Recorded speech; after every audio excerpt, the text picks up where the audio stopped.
Reddit asks, teachers of Reddit, when can you tell if a student is going through depression or self-loathing?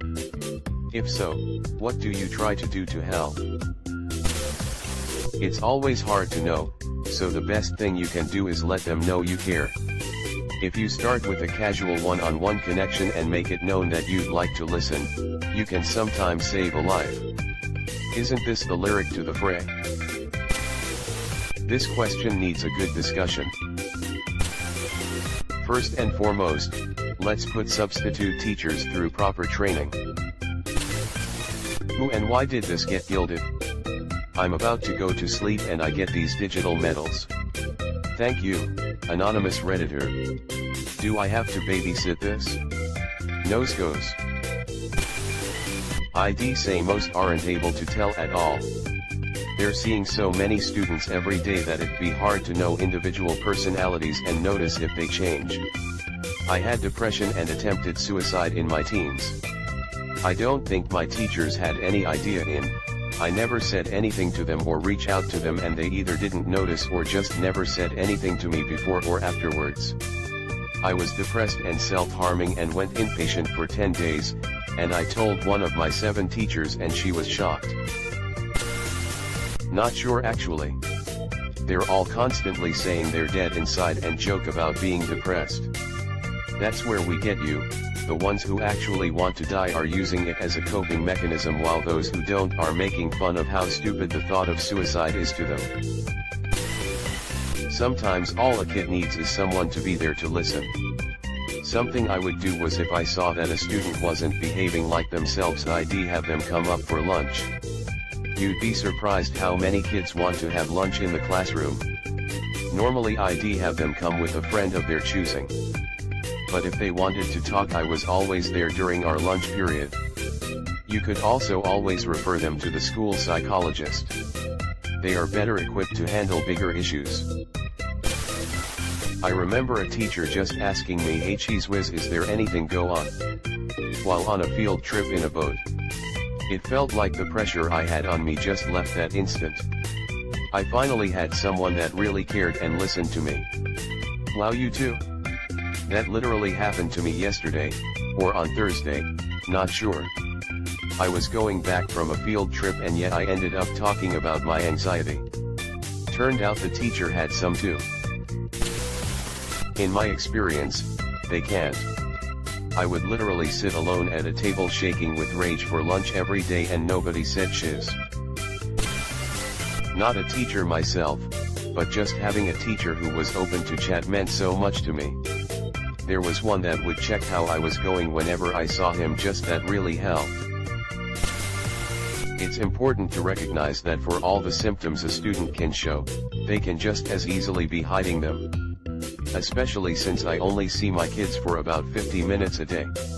Look for changes in behavior, but recognize things don't always show themselves either, so always be checking in with the kids, even if it's just asking how their weekend was. Little things like showing interest can go a long way. Having depression myself, I tried to make sure my students always knew it was okay to be open about it and reach out if they need help. I put up posters in the front of my room about depressions and this being a safe place. It can be hard to tell with a lot of students, but I found in my short time as a teacher that if you try and make your room feel like a place where they can be open as people, rather than just obedient homework machines, they will be much more open. They can't. They can guess, but most teachers have hundreds of students. The kid that's depressed doesn't always have a tell. Pubescent years are tough anyway. Also, teachers are now expected to take on the role of parent/therapist/provider/etc., and that's just not what they're trained for. As a teacher, I try to be open and create a safe classroom environment, but unless a kid comes to me, I'm not going to butt into their personal life. Not a teacher, but the ones that have connected with me are emotionally present in their lectures. Yeah, we don't have very good solutions to treating depression yet. Heard good things from ketamine. Hope they don't make it hundreds of dollars per shot. Not sure if it's been mentioned, I don't see it with a cursory glance, but but Maubi post in r/teachers as well. Great community over there. I'll tell you what most teachers do to help. Nothing, or send you off to the school therapist who are underqualified and frankly doesn't give a fudge about the child's feelings as long as they ask the questions on the sheet in front of them. They don't. Most teachers don't care enough about the kids they teach. I wish this wasn't true. Edit, although to be fair, it's a bit of a generalization to say most teachers don't care enough. Like most things, there are good and bad. 5 minutes after posted and getting platinum, gold, and silver, someone's a very lucky boy. No sapphire though. At the moment I can say what not to do. I very recently had a student with very serious and noticeable self-harm marks. This student had several suicide attempts last year, none at school. Thankfully the student is getting treatment, but that doesn't stop other students from isolating her. Even worse, the school admins from telling her she is contagious and should stay away from other students lest she give them bad ideas.